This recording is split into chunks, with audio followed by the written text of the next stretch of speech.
Ever pondered the origin of a band's name? Numerous bands have fascinating origin stories behind their names. We bring you today Band Names Uncovered, 13 Stories That Will Blow Your Mind, Volume 1. Number 1, Bastille. Thick-haired Dan Smith, a member of Bastille, was born on July 14th. That's Bastille Day. Well, that's a fun way to get your band name. Number 2, Elton John. Reginald Dwight borrowed his stage name from Long John Baldry and Elton Dean, two renowned British musicians. Well, that's pretty fun. If I didn't know any better, I would think his name was just Elton John. Number 3, Linkin Park. The spelling was changed to Linkin so they could obtain their own domain name. But Linkin Park is based on the unremarkable beginnings of Linkin Park in Santa Monica, which Chester Bennington used to drive past on his way to the studio. R.I.P. Chester. Absolutely.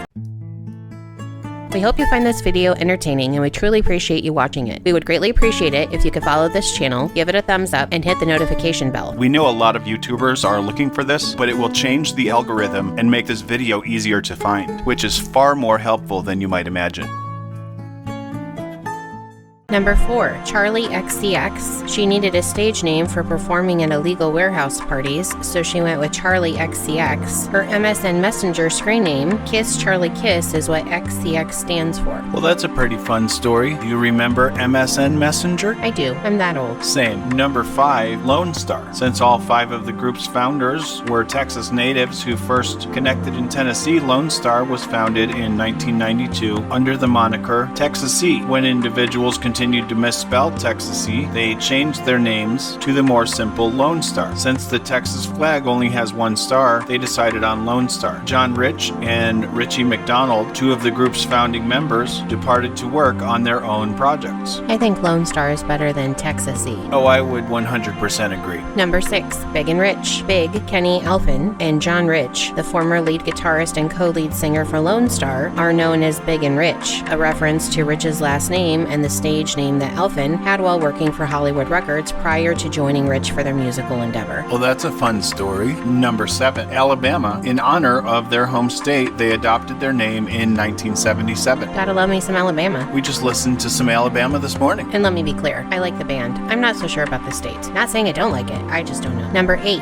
Five Iron Frenzy. According to former bassist Keith O'Rig, one of the band's members' roommates had a golf club on him as self-defense in case he was attacked. Before guitarist Scott Kerr realized the club was a 5-iron, he said, "No, it's more like a 5-iron frenzy." This roommate referred to this as putter mayhem. Some good golf humor there. Number 9, one of my favorite bands, Grateful Dead. A dictionary was used to choose the name. In his biography on page 62, Phil Lesh states that Jerry Garcia picked up an old Britannica World Language Dictionary. In that silvery elf voice, he said to me, "Hey man, how about Grateful Dead?" The phrase used meant the soul of a dead person or his angels showing gratitude to someone who, as an act of charity, arranged their burial. That's a cool way to get a name. I would have to agree. Number 10, the Moody Blues. Mitchells and Butlers, a brewery in Birmingham, inspired the band's initial moniker, the M&B 5. This was altered, and the new name was influenced by the song Mood Indigo by Duke Ellington. It's a great song, love me some Duke Ellington, and it's also a great band that chose that name. Makes me think of Big Mouth,